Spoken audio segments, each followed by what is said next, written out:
Salam, selamat pagi Bapak Ibu yang terkasih di dalam Tuhan. Kembali kita berjumpa kembali di dalam sarapan rohani Jemaat Galang Ningkiang Adian Base. Di hari yang ke-9 di bulan Maret ini, kita sudah disiapkan 2 bacaan dari Puji dan Janji untuk kita baca dan renungkan bersama-sama. Sebelumnya, mari kita bersekutu di dalam doa. Mari kita berdoa.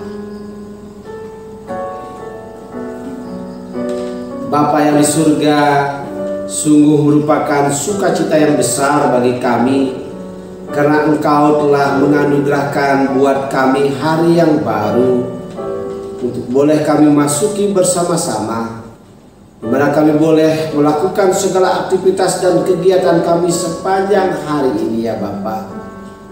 Namun sebelumnya kami rindu untuk merenungkan sedikit dari hal firman-Mu, dan biarlah itu akan menuntun kehidupan kami sepanjang hari ini. Bapa yang di surga, layakkan kiranya kami untuk membaca dan merenungkan firman-Mu ya Bapa. Di dalam satu nama Tuhan kami Yesus Kristus kami berdoa. Amin. Bacaan yang pertama yang diambil dari Amsal pasalnya yang ke-8 ayatnya yang ke-13. Demikian firman Tuhan. Takut akan Tuhan ialah membenci kejahatan. Saya ulangi sekali lagi, takut akan Tuhan ialah membenci kejahatan. Bacaan yang kedua yang diambil dari Efesus 2 ayat yang ke-10. Demikian firman Tuhan. Karena kita ini buatan Allah, diciptakan dalam Kristus Yesus untuk melakukan pekerjaan baik. Karena kita ini buatan Allah, diciptakan dalam Kristus Yesus untuk melakukan pekerjaan baik. Judul renungan pada pagi hari ini adalah kehidupan yang takut akan Tuhan. Apa yang tertulis dalam kitab Amsal pada pagi hari ini, takut akan Tuhan ialah membenci kejahatan, yang menjadi dasar dari perenungan kita. Dan juga bacaan yang kedua dari Efesus 2 ayat yang ke-10. Nah, sifat jahat inilah yang dibenci oleh juru selamat kita. Yesus membenci keangkuhan. Tuhan Yesus membenci kesombongan dan kehidupan yang memelihara kejahatan. Ketika kita yang mengaku percaya kepada Kristus, dan setelah kita percaya dan menyerahkan hidup kita hanya kepada Tuhan, Dia pasti mengubahkan hidup dan hati kita.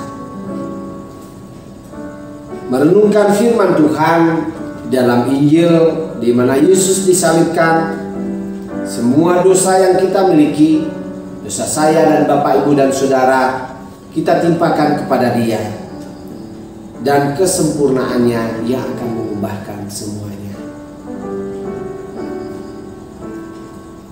Ini merupakan dasar sukacita dan bahagia bagi kita.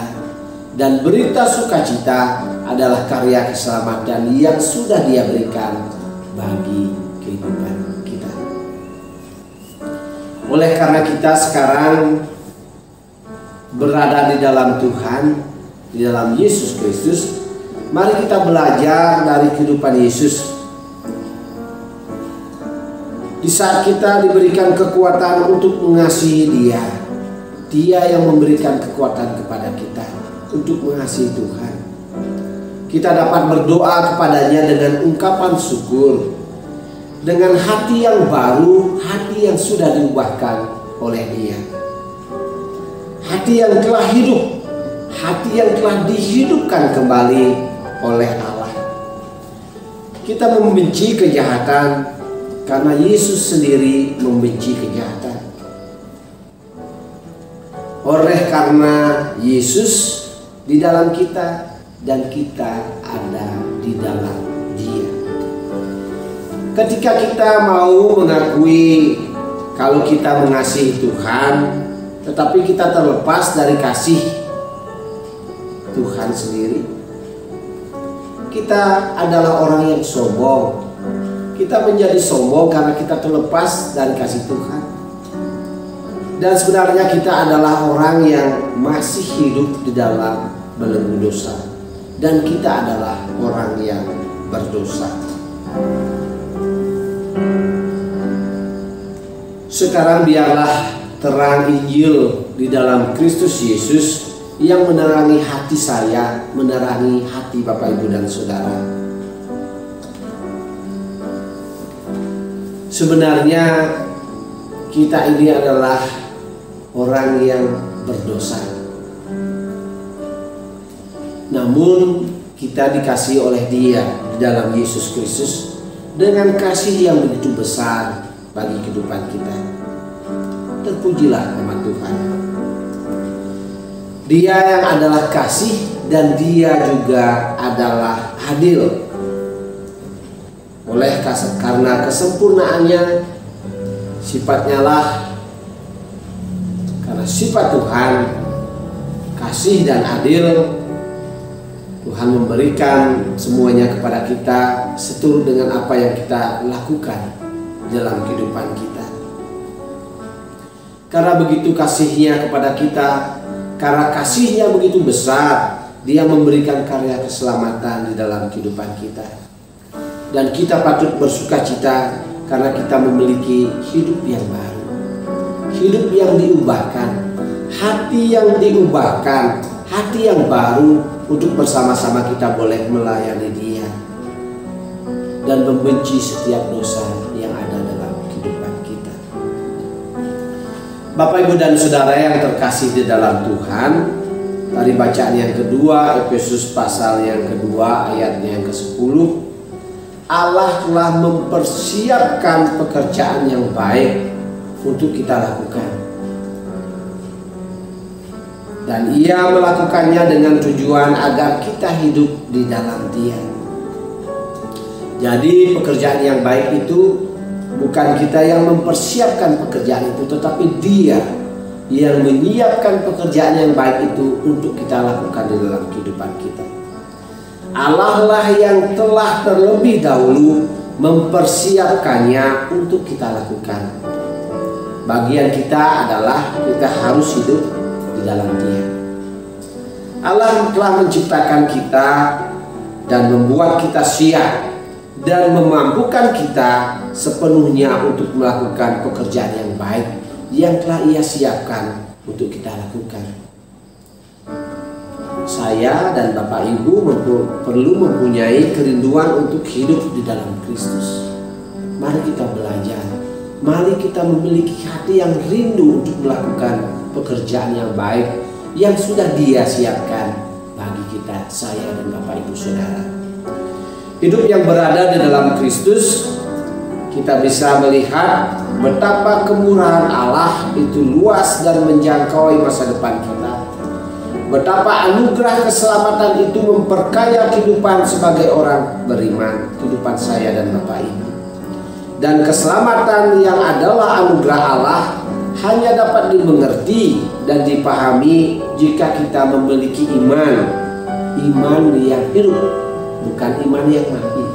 Iman yang hidup adalah iman yang selalu bertumbuh, iman yang selalu bertumbuh di dalam kehidupan kita. Iman yang hidup inilah yang akan menyadarkan dan menggerakkan kita sebagai orang yang percaya untuk mempersembahkan hidup kita untuk kemuliaan Tuhan. Hidup di dalam Kristus adalah hidup yang dibaharui terus-menerus setiap hari dan setiap saat. Karena kita telah diciptakan di dalam hidup baru oleh Kristus, maka kita pun memahami dengan benar tujuan dari hidup kita. Dan sebenarnya Allah menginginkan kita untuk hidup dalam ketaatan kepadanya, hidup sesuai dengan rancangan dan rencana Allah itu sendiri. Dalam hidup ini yang menyadarkan dan merendahkan diri, mari kita belajar untuk merendahkan diri kita di hadapan Tuhan. Kita menyerahkan hidup kita sepenuhnya kepada Allah dengan anugerah kemurahannya itulah kita melakukan setiap pekerjaan kita, setiap pekerjaan yang baik yang sudah Tuhan sediakan bagi kita dengan rasa syukur, dengan rasa bertanggung jawab, rasa sukacita dalam melakukan segala pekerjaan yang sudah Dia sediakan bagi kita. Itulah hidup untuk melakukan pekerjaan baik. Inilah juga yang dimaksudkan kita diciptakan untuk hidup yang takut akan Tuhan. Kita selalu berada menapaki setiap jalan-jalan kehidupan kita sesuai dengan rancangan dan rencana Allah bagi kehidupan Bapak, Ibu, Saudara, dan saya. Inilah kehidupan yang baru, kehidupan yang penuh dengan rasa syukur, kehidupan yang penuh dengan pengharapan, yang di dalam Dia kita harus menyerahkan.